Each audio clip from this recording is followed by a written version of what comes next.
নমস্কার, আমার নতুন একটি ব্লগে আপনাদের সবাইকে স্বাগত। তো আজকে গেছিলাম উদয়ের বাড়িতে। বাড়িটা বেশি দূর নয়, আগরতলা শহরের খুব কাছাকাছি, পশ্চিম নোয়াবাদী বলে জায়গাটাকে। আবার কি বলে ওইখানে কাছে নন্দননগর বলে। ওদের বাড়িতে গেলাম, গিয়েই তো মনটা খুব ভালো হয়ে গেল। দেখুন, আলপনা গ্রাম দেখার জন্য আমরা সেই লঙ্কামুড়ায় যাই দেখার জন্য। আর ওরা নিজেরা ভাই বোন মিলে সুন্দর করে ঘরটাকে একদম আলপনা গ্রামের মতো সাজিয়ে রেখেছে। কত গুণ ওদের না, কিন্তু প্রকাশ পায় না, কত নীরবে নিভৃতে থাকে ওদের গুণগুলি। এই জন্য আমি একটু তুলে ধরার চেষ্টা করছি। দেখুন, আমার তো বেশ ভালো লেগেছে, আপনাদেরও নিশ্চয়ই ভালো লাগবে। এত সুন্দর করে বাড়িটা সাজিয়ে রেখেছে। এই যে উদয়, ওর ডাকে সাড়া দিয়েই আমি এসেছি। বাচ্চা একটা ছেলে তো, ওদের ক্ষেত দেখবো আজকে। দেখার সময় এই যে যাওয়ার পথে এই লাউ গাছের একটা আছে, ওদেরই কি সুন্দর লাউ ধরে আছে, কিন্তু কেউ পেরে নেয় না, জানেন। এইভাবে থাকি, মানে কোনো বেড়া নেই, কিছু নেই, কিন্তু এর এত সৎ লোক আর কোনো নেই, দুষ্টু লোক এদের এখানে নেই একদম।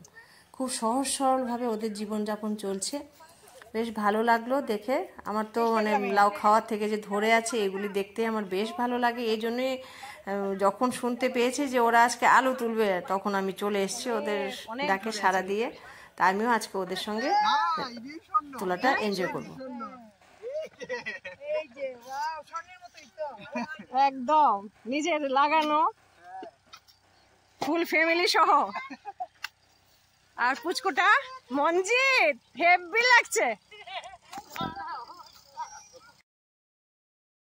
আমিও ভাবলাম এসছি যখন, ওদের সঙ্গে মাটিতে বসেই একটু গাছ তুলে অভিজ্ঞতাটা সঞ্চয় করি।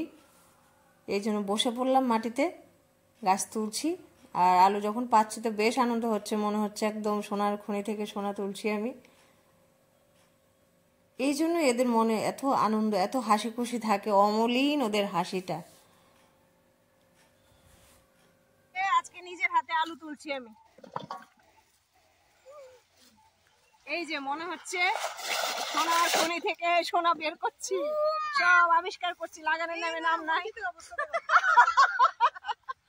লাগানোর নামে নাম নাই, কিন্তু এই যে মাটি থেকে যে বেরোয়, এটার আনন্দই তো আলাদা।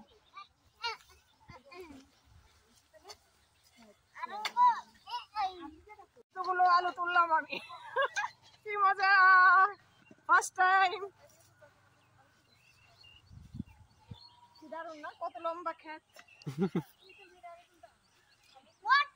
একদম পুরোপুরি শাক ছাড়া। এই যে সব অর্গানিক শাক সবজি, এখানে শুধু গোবর সার দেয় ওরা, কিচ্ছু নেই। এই যে ধনে ক্ষেত, পালং শাক, তারপর ডাঁটা পাতা আছে, অনেক শাক সবজি এখানে রয়েছে। আর ও পেয়েছে একটা গণেশ ঠাকুরের মতো দেখতে আলু, এটা নিয়ে ও খুব খুশি।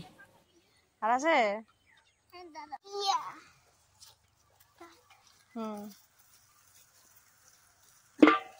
এটা কোনখান থেকে বের করেছিলে? এটা দেখো, যেখান থেকে গাছটা তুলেছো সেখানেই থাকবে। তুলে দেখো গাছটা কোথায় ছিল। এখানে ছিল, দেখো দেখো কোথায় আছে। অনেক বড় মনে হচ্ছে। হ্যাঁ, তোলো তোলো তোলো তোলো তোলো তোলো তোলো তোলো, অনেক বড়। বাহ, বাড়িতে যত রকম সবজি ছিল পেঁপে টেপে সব পেরে দিচ্ছে, ও খুশিতে একদম আত্মহারা। আর মঞ্জিত তো ঢাক বাজিয়ে চলেছে, বেশ ভালো লাগছে, কিন্তু সঙ্গে ঢাকের আওয়াজ।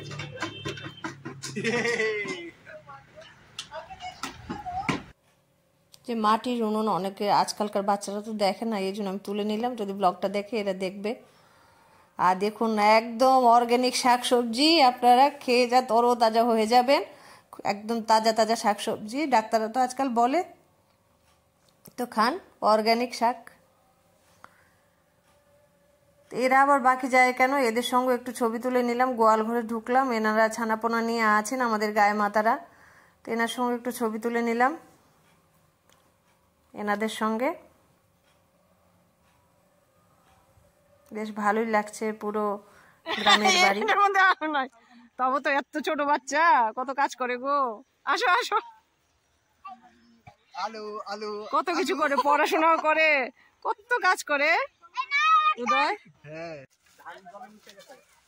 আমি যেমন এখানে এসে খুশি হয়েছি ওদের বাড়িতে, ওদের মুখ দেখে বোঝা যাচ্ছিল আমরা যাওয়াতেও খুব খুশি হয়েছে। আসলে ফিলিংস আচরণে বোঝা যায়, কেউ বুঝিয়ে দিতে হয় না বলে করে। এই জন্য আমার খুব খুব এত সুন্দর করে আপ্যায়ন করেছে। তারপর ওর মা আবার হাতে বানিয়ে পিঠেও খাইয়েছে আমাদের। আলু টালু তোলার পর ওদের সঙ্গে বসে একটু গল্প করলাম। ও কলেজে ফার্স্ট ইয়ারে পড়ে, বাচ্চা ছেলে একদম। তারপর অনেক কাজ জানে, এই যে আলপনা করতে জানে, তারপর টিউশন পড়ায়। ও ছোটো বয়স থেকে ক্লাস 11 থেকে ও টিউশন পড়ায় বাচ্চাদের। তারপর ওদের বাড়ির পাশে কুমোরপাড়া আছে, এটা আগামী দিন আপনাদের সঙ্গে ব্লগে শেয়ার করবো। একদিনে তো অনেক লম্বা হয়ে যাবে ব্লগটা, তাই জন্য। আর ওইখানে এঁকে টেকে দেয়, মাটির জিনিস তৈরি করতে পারে। আমার তো বেশ ভালো লেগেছে ওকে। ওরা আসলে মাটির কাছাকাছি থাকে তো, অনেক আমার থেকে ছোট হলেও অভিজ্ঞতা জীবনের অনেক বেশি আর কি।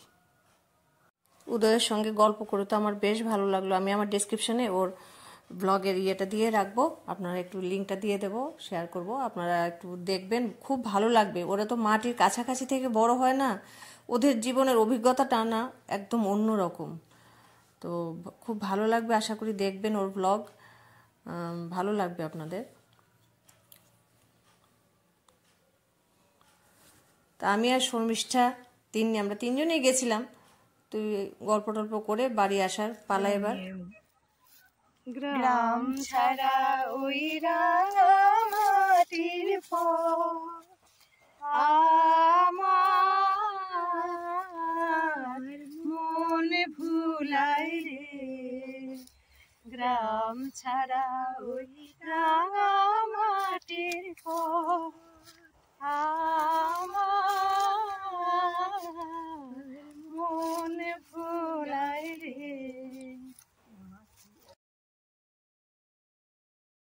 বাড়ি ফিরে দেখলাম একদম ব্যাগ ভর্তি করে, ব্যাগটা একদম ওজন ছিল। ভাবলাম কি এত দিল, দেখে তো বাড়িতে এসে তো আমার চক্ষু চড়ক গাছ, একদম 1 সপ্তাহের বাজার দিয়ে গেছে। মনে হয় যে বাবার বাড়ি থেকে আসলে মা যেরকম ভরে দেয় ব্যাগ ভর্তি করে, এরকম ওরা তুলে দিয়েছে। আমার তো একদম মনটা ইয়ে হয়ে গেছে, আনন্দে ভরে গেছে আর কি, একটা ফিলিংস এসছে। আপনজনদের সম্পর্কে যেরকম ফিলিংস হয়, এখানে দেখুন না, পেঁপে দিয়েছে, শিম দিয়েছে, লাউ ডগা, বেগুন, আলু, তারপর অনেক জাতের ইয়ে দিয়েছে, শাক দিয়েছে, পালং শাক, ডাঁটা শাক, তারপর দিয়েছে ধনে পাতা। আমার তো 1 সপ্তাহের বাজার হয়ে যাবে, কোনো চিন্তা নেই। তো এইভাবে আমরাও ওদের সঙ্গে মাটির সঙ্গে মিশে থাকবো, জীবনের স্বাদটা নেব, সাধারণভাবে থাকার যে আনন্দ ওইটা উপভোগ করব। তো ভালো থাকবেন সবাই, সবাইকে ভালো রাখবেন। ভালো থাকার সবার অধিকার আছে। এই জন্য আবার দেখা হচ্ছে পরে কুমোরপাড়ার ব্লগটা নিয়ে আগামী সপ্তাহে। ততক্ষণের জন্য টাটা।